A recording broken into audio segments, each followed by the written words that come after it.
Hi guys, welcome back to Tom Talks, and we are doing another football video today because it is December now, so it's time to look at November in men's football, predominantly talking about Manchester United. We'll also look a bit at the Premier League, the Champions League, maybe some other competitions as well, and of course World Cup qualifiers, because a lot of teams now have qualified and we have a good idea about who's playing who.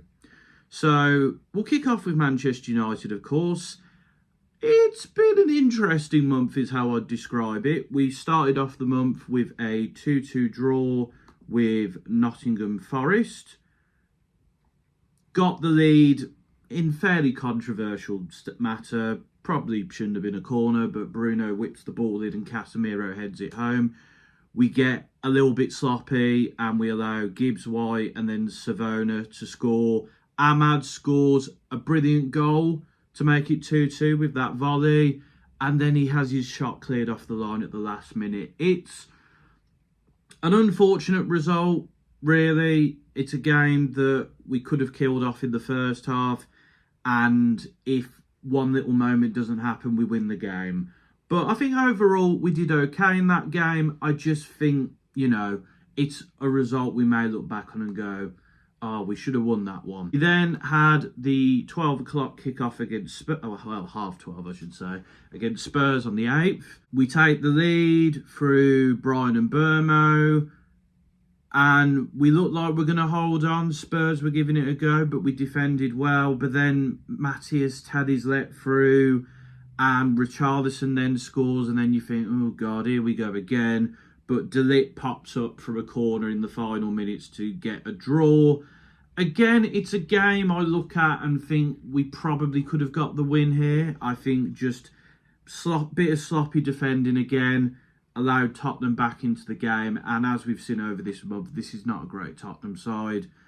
But fair play to United for holding out and getting a draw. That's not something we would have done before. That's something like our heads would have dropped and we would have let them just take the game. But I've got to say fair play to United on getting the point in that game. It's a decent-ish result. And then we played Everton and we somehow lost 1-0. We completely controlled the game for the second half. I think the first half they had a good control of the game. It was a good goal from Dewsbury Hall, although man should have probably done better, but we were just really poor. We were not concise enough. We were not trying enough. And it was a really lacklustre performance. I've got to say, one of the worst performances I've seen from United in my time as a fan. I don't know how we lost that game. I'm going to move on because I don't want to talk about it anymore. But we did end the month on a high. We beat Crystal Palace 2-1. And, Palace did miss some chances. Mateta had to take his penalty again and scored it. But in the second half, two set pieces. Got to give Joshua Zirkzee credit. That was a lovely goal.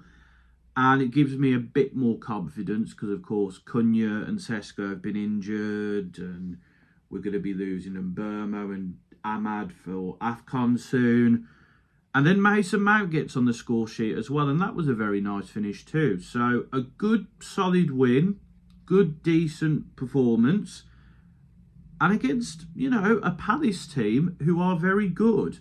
So I can't be too mad at that. At the end of the month, we sit 7th in the table. We are basically the Conference League position, 3 points outside the top 4 places, and we're 9 points off Arsenal, who are the league leaders. So all in all, I'm a bit disappointed that we dropped points to Forest and Spurs, and the Everton result wasn't great.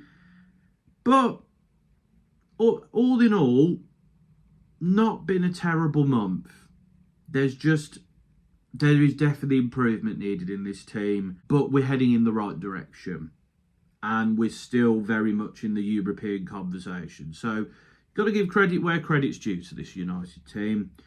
Overall, Lamans has been pretty decent in goal. I am a bit worried about the lack of clean sheets we're keeping. That is something to be concerned about, but he is a lot better than what we had before. The back three situation, De Ligt has been pretty good for the most part. There were some very sloppy moments in the Palace game, I've got to say, but he has been consistently pretty good. Lenny Yoro he's having a bit of a stinker, but he's a young lad. It will happen, and we've got to give him time.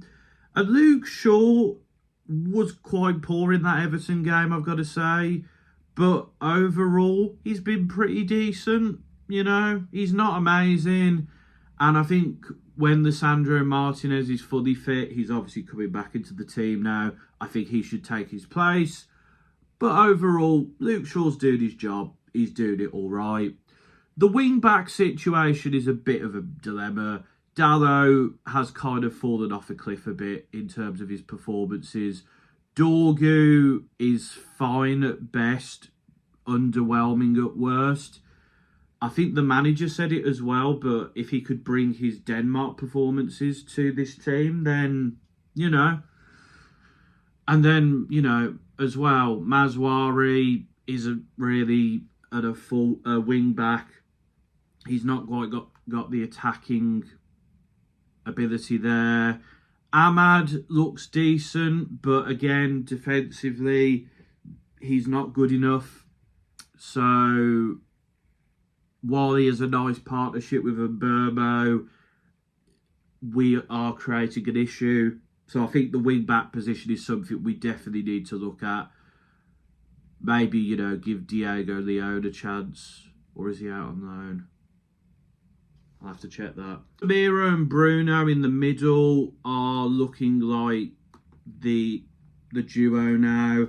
I do think Casemiro has a tendency to make these very silly fouls, and like the Chelsea game, it does get us in trouble sometimes, but I do think that overall that those two look decent there.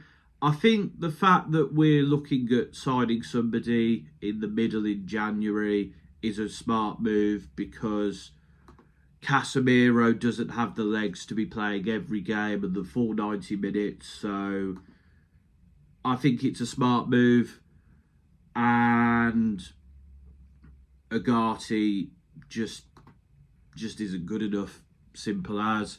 Kobe Mainu, he's probably going to be going out, maybe on loan, maybe sold. I don't think that's a good idea. I think he's part of the academy, yes, but he's also a very talented player. We need a good squad. And I think as well, when AFCON comes, you can push Bruno forward and play Mainu. So we'll see what happens with Mainu. In terms of signing another central midfielder, I think, yeah, in January we should do that. We should also be signing a fullback, to be quite honest.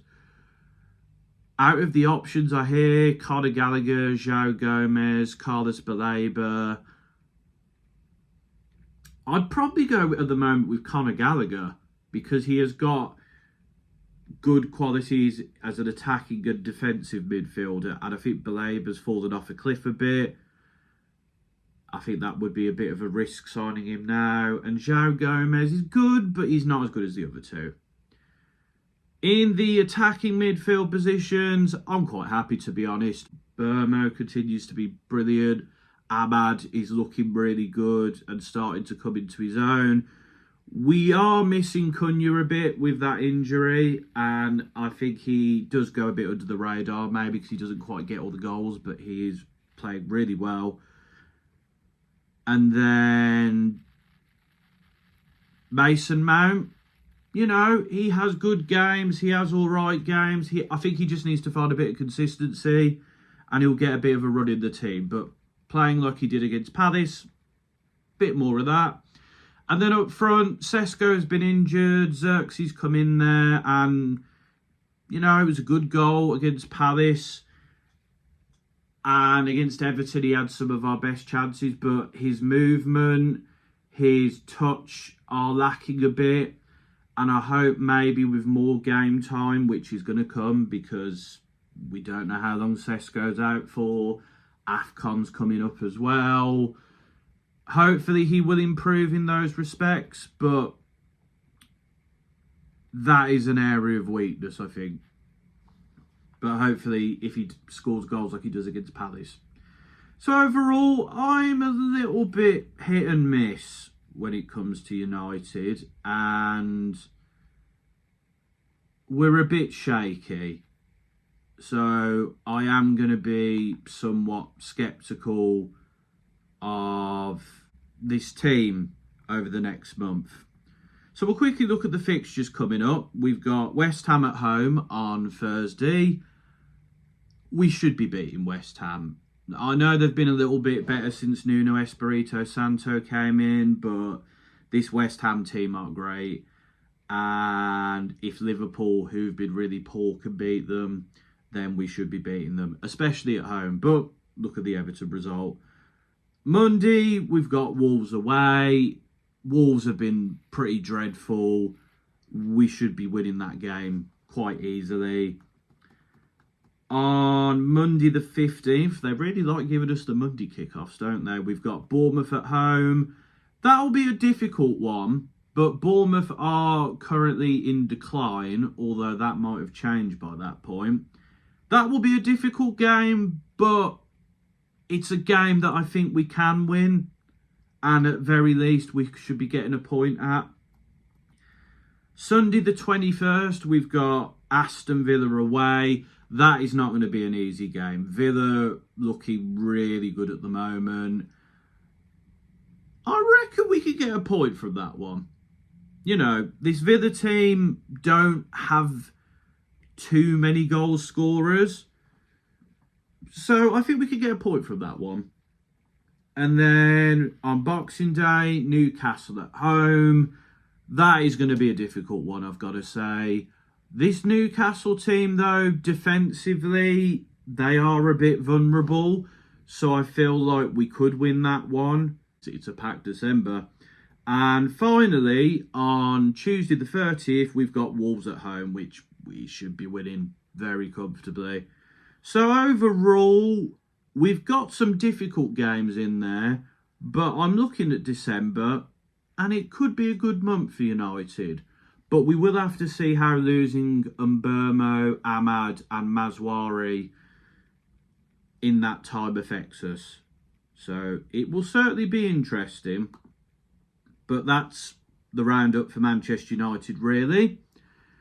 A bit of an month, but we've learnt a few things. And I think it's safe to say that it's going to be an interesting time over the next month. We'll have to see where it goes. In terms of the Prem, Arsenal continues to be pretty good. They've, drawn with Sunderland, who are doing quite well. They drew with Chelsea, but they're still 5 points clear at the top of the league. They look pretty comfortable, and they've picked up a few injuries with like Saliba and Gabriel, but this team has a good squad. I would be very surprised to see them drop points, drop too many points. City are in second. City are probably the best of the rest, but they just keep picking up these results like the Newcastle loss, and they almost dropped points against Leeds. So this City team is decent, but I don't think they're good enough to quite catch Arsenal. Chelsea are in third. Chelsea are looking pretty good. They pick up results. They can go toe-to-toe with the big teams. They drew with Arsenal. They beat Barcelona in the Champions League. But this squad's very young, and I don't think they're quite ready to go for it. Villa, as I said, is doing very well in fourth. They are, in spite of their lack of goal scorers, managing to get results. They're defending very well. joint second least goals conceded in the league. Props to them. 5th place is Brighton. Brighton are just being great, aren't they? Danny Welbeck, obviously shout out to him, but that whole team is just really good. Yakuba Minte is doing really well. Brighton are known for being inconsistent, but, they had a consistent month. Sunderland had a little bit of a drop-off, but that win at Bournemouth, I think, was a big result for them. And just that team continues to defy expectations. Will be interested to see how AFCON hits them. Well, to be fair, a lot of teams, to be fair. Liverpool are in 8th. Some really dreadful performances this month. The loss to City, the loss to PSV. This team is in a bit of a state, and it will be very interesting to see how they do. Palace, they lost to United, which they'll be gutted about, but overall, they're doing decently. They probably would hope to be doing a little bit better in Europe, but considering all that, they're doing well. Brentford are still doing pretty decently, mid-table. They'll be happy with that. Igor Thiago, Dango Ouattara are both fantastic. Jordan Henderson continues to do well. Kelleher's a good goalkeeper. Bournemouth in 11th have had quite a drop-off. They've lost 3 of their last 4 games.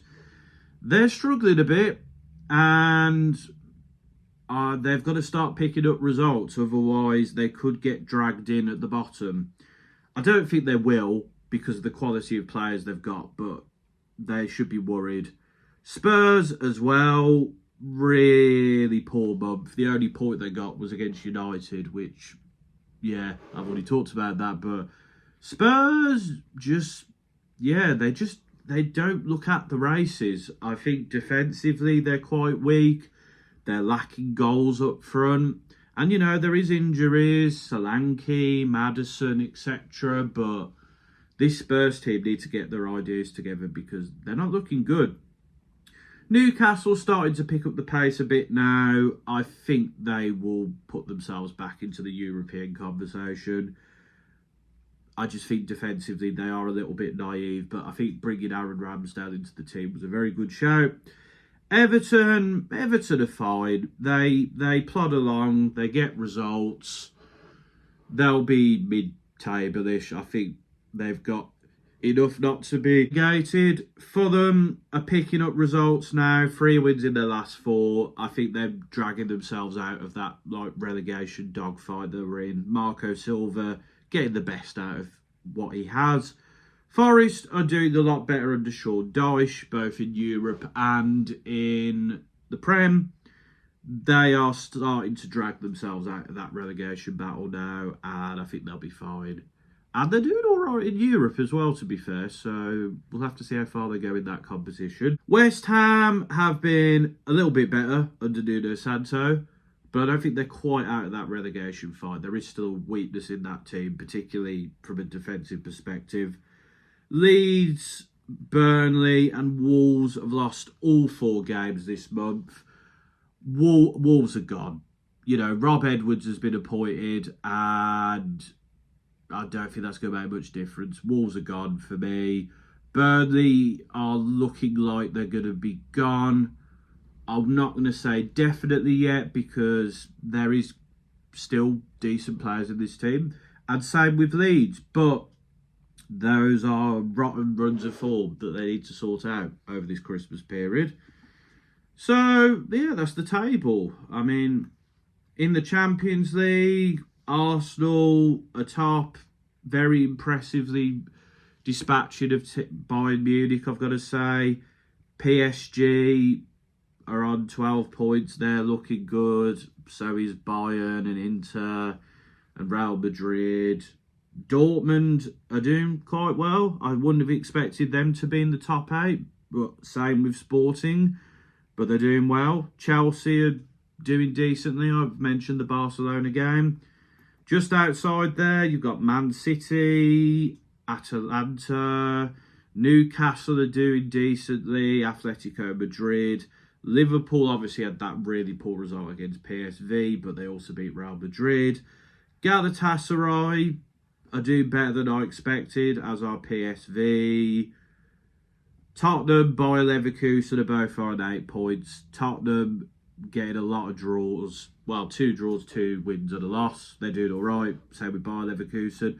Barcelona are struggling a bit. They need to get their act together in the last few games, I think, if they're looking at automatic places. Napoli, Marseille, Juventus, Monaco are doing all right. They're in the playoff places. Paphos and Karabag are in there, which I think is very surprising, but good on them. And then the team, Ajax, they've been awful. They're doing poorly in the Dutch league. They've been pretty awful. Villarreal's not been great. Benfica's got their first win, but they're struggling. Frankfurt, an athletic club as well. Outside of that, the teams you would expect, to be fair. But there's 3 games left there. It'll be interesting to see who gets through to the next round of the Champions League. Finish off with some World Cup qualifying. So, in the Asian qualifiers, we had the playoff. Iraq beat the United Arab Emirates 3-2 on aggregate. So they will be going through to the Intercontinental playoffs. And I think they get a bye into the second round of those because they're a higher placed team. But congrats to Iraq. I don't think they've been to a World Cup in my lifetime. So that would be interesting to see them there. In the Africa, we have the Africa playoffs. And the Democratic Republic of Congo are through to the Intercontinental playoffs. They beat Cameroon and then they beat Nigeria on penalties. So what a result for them. And considering what's going on in that country right now, I think that's great. And if they manage to get through, that would be a big thing. But we'll have to see how they do with the Intercontinental playoffs. European ones were decided. Germany topped Group A. They are automatically through, as you'd expect them to be. Slovakia go into the playoffs, along with third place Northern Ireland because of the Nations League. Switzerland top their group. Kosovo are through to the playoffs, as well as Sweden, who had a really awful campaign, but their Nations League qualification gets them through. Scotland top Group C in dramatic fashion. That win over Denmark was a really great moment to watch for them. So congrats to the Scots. First World Cup since 1998, when I was 0. So, like the first time that I will remember seeing Scotland at a tournament. Denmark are into the playoffs there. In Group D, France comfortably topped their group as you expected. Ukraine into the playoffs. In Group E, Spain topped their group as you expected, with Turkey going through in second. To the playoffs. In Group F, Portugal just about got the job done. But what a moment for the Republic of Ireland. They are through to the playoffs. They beat Portugal, dramatically beat Hungary. Troy Parrott becoming an Irish hero. We'll have to see how they do in the playoffs, but what moments for them. In Group G, the Netherlands get the automatic qualification spot, with Poland through in second. Austria topped Group H, narrowly pipping Bosnia and Herzegovina, who go into the playoffs. Romania is also into the playoffs because of their Nations League position. Group I, a first World Cup as well since 98, I believe, for Norway. They, along with England, had a 100% record. The Italians going into the playoffs again. Could this be another tournament they don't get to? We'll have to see. And in Group J, Belgium topped the group just about. Wales are through to the playoffs in second. They look decent, I've got to say, this Welsh team. And North Macedonia, who finished third, are also in the playoffs through Nations League. And then, of course, in Group K, England, we were already through. Albania in second get the playoff place, with Serbia missing out in third. And then Croatia top Group L, they're through with the Czech Republic coming in second. And narrowly, despite a spirited performance from the Faroe Islands, they miss out on the qualifying campaign. So, the usual suspects getting through there, outside of a few shocks here and there. So, we have the playoffs next. And we got Turkey, Romania, Czech Republic, Republic of Ireland, Denmark, North Macedonia, Italy, Northern Ireland, Poland, Albania, Slovakia, Kosovo, Ukraine, Sweden, and Wales versus Bosnia and Herzegovina. Going to be interesting to see who gets through here. Based on initial looks, Turkey, Republic of Ireland, Denmark, Italy, Poland, Slovakia, Ukraine, and Wales would be my picks, but we will have to see. North and Central American qualifying. Panama topped Group A. Suriname will be in the playoffs. And in Group B, Curacao, what a result for them. They drew with Jamaica on the final day, and they go through, and I believe they're the smallest ever country to get through as well. Jamaica, as a result, will have to go through the playoffs.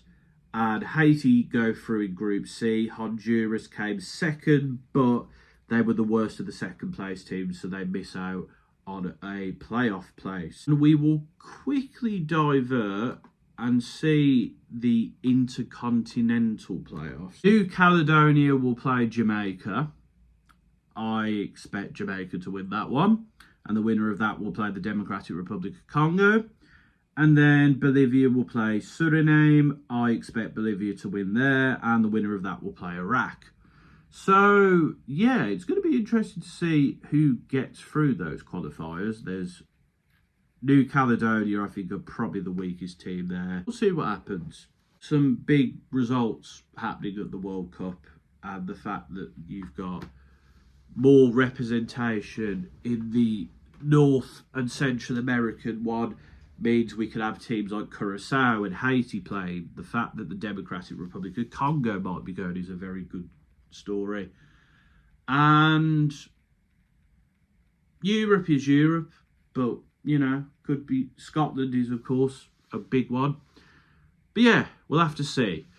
But that is my November roundup of men's football. Manchester United had a bit of an iffy month, but there are some positives and negatives, of course. Premier League, Arsenal continue to dominate. Villa is looking really good. Sunderland is looking good. Burnley, Leeds and Wolves are looking very bad. Liverpool continues to suffer. The Champions League, for the most part, is who you'd expect. But, you know, Borussia Dortmund's doing well. Atalanta's doing well. Sporting's doing well. And then in World Cup qualifying, you know, congrats to teams like Curacao and Haiti for qualifying. And congrats to, like, the Democratic Republic of Congo for getting into the playoffs. But that is all my thoughts. So let me know in the comments whether what you think of Manchester United, what do you think we need to improve on, where do you think we could have done better this month, how do you think the European and Intercontinental playoffs will go? Do you think there'll be any major changes in the Prem or the Champions League in December? There's also the League Cup as well. Let me know in the comments. And until next time, folks, this has been another Tom Talks.